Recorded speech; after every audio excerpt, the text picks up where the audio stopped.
The first UN aid flight has landed in Burma.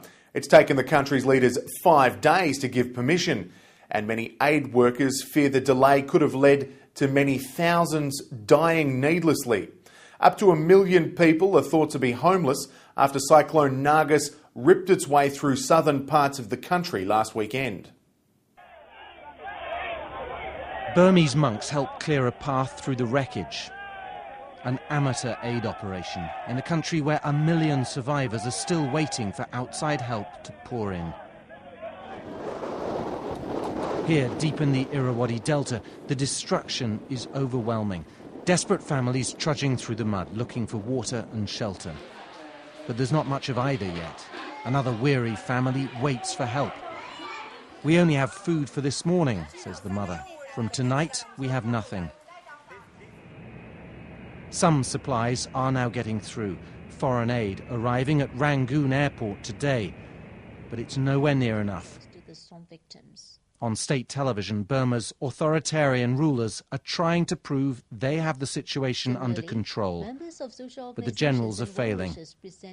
Listen to this assessment from my colleague in Rangoon, a BBC journalist whose identity must be kept secret for his own safety.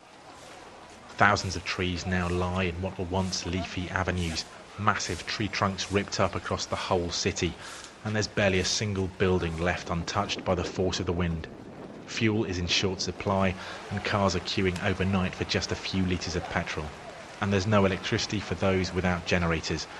There is some food available, but only for those who can pay. And prices are going up by 200%, and they're climbing every day. Outside Burma, mountains of aid are piling up. But why isn't more getting through? For now, the generals are still dragging their feet. In Thailand today, these American military cargo planes were poised to fly in, but they're still being blocked by Burma's isolated government and a wall of red tape. Right now, the Burmese authorities are blocking the visas of some 40 key international aid workers. A reclusive regime playing politics while its people are suffering.